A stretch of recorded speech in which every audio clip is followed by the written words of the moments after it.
the Cincinnati Reds. How will they play out next season, and how did they do this offseason? Did they improve, or did they downgrade?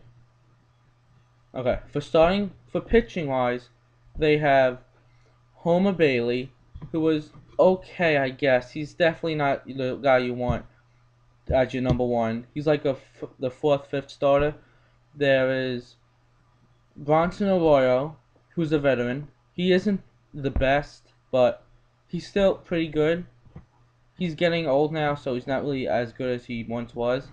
They got Johnny Cueto. He's still young and he's still pretty good. He was above 500. He went like 12-4 last season or something like that. Um, they got Travis Wood. He was okay, I guess. Nothing really to brag about. Nothing that you would really want to find in a pitcher, but he can eat up some innings. He has like a 4 ERA, 4.5. They have Edison Volquez, the guy that was injured and also suspected of steroid use. He did not pass the drug test, so he was also out. He was also suspended for that. They got for relievers. They have the two main relievers. They got Francisco Cordero, who is pretty good relieving. He's still good, but not compared to the Cuban Missile of Oldest Chapman. Nobody knows how he's going to play out next year. He might be a starting pitcher or a closing pitcher.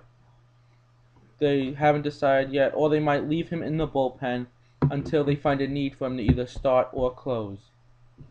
Like, to be honest, in my opinion, Aroldis Chapman, I would put down as a closer instead of a starter because he can throw 107 miles an hour, which he did. He has a Randy Johnson slider.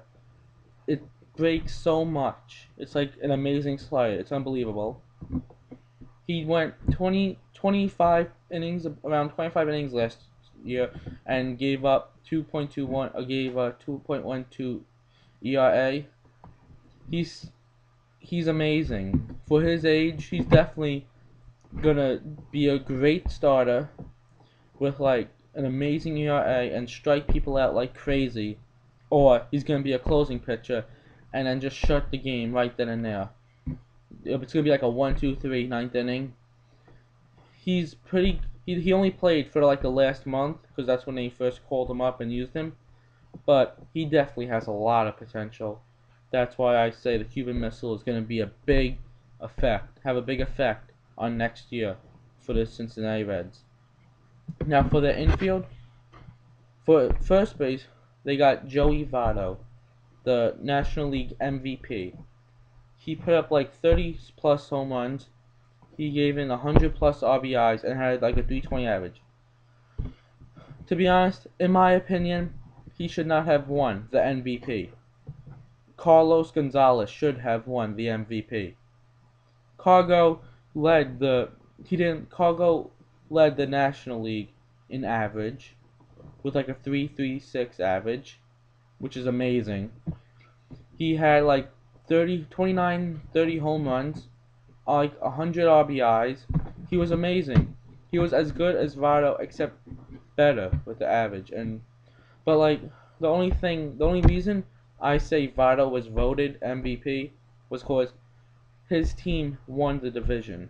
If Colorado was to win the division, then Cargo would have been the MVP. They also have for second base they got Brandon Phillips.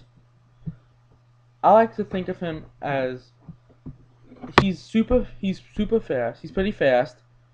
He can put up some decent power, like 18, 20 home runs, 25 maybe. He's definitely a great second baseman, no doubt. His contact though, he's like a 280 hitter though. So, yeah, he's still pretty good.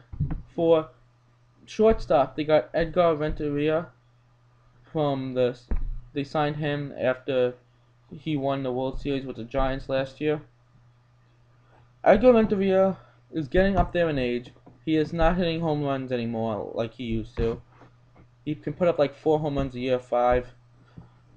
Decent RBIs, I guess, for his age.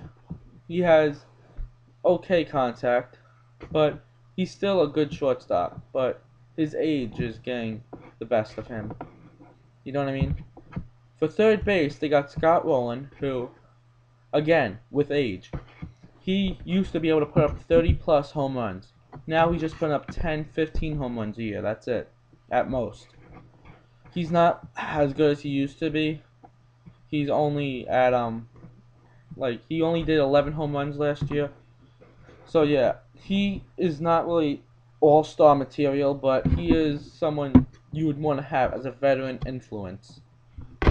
For their outfield, they got Jay Bruce, who was lucky enough, who made that amazing play who made that amazing grab that robbed a home run. He robbed like 4 home runs last year, which is pretty good. He hit like 25 home runs. He's still great. He's a great, tremendously amazing, great outfielder. He can. He is amazing with the RBIs, amazing in the clutch. His best is against righties. He's not really good against left-handed pitchers.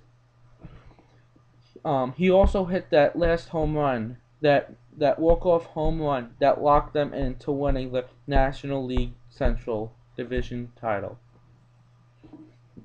Still, okay, he is one of the 3 keys of the outfield. They also obtained Fred Lewis from Toronto. Fred Lewis, he's fast, no doubt. He's decent power, decent contact. He's like nothing special when it comes to hitting and power. He's a great outfielder. So, altogether, he's like a 3-tool guy. 3 out of 5 tools. Speed, defense, durability. So yeah, that's what I think about the Reds. Oh yeah, they also got Drew Stubbs. Okay contact. Okay power. Not good contact.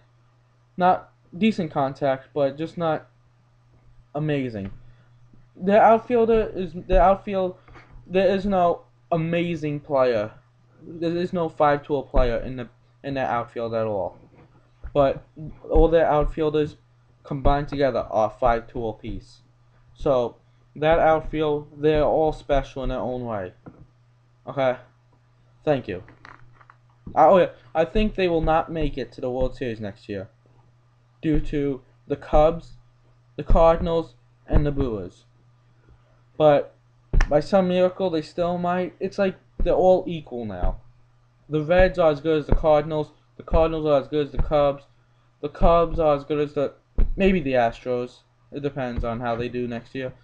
But the Brewers aren't really equal. They're just better. I'm sorry, but I'm not biased. I'm just telling the truth. Okay, well, have fun.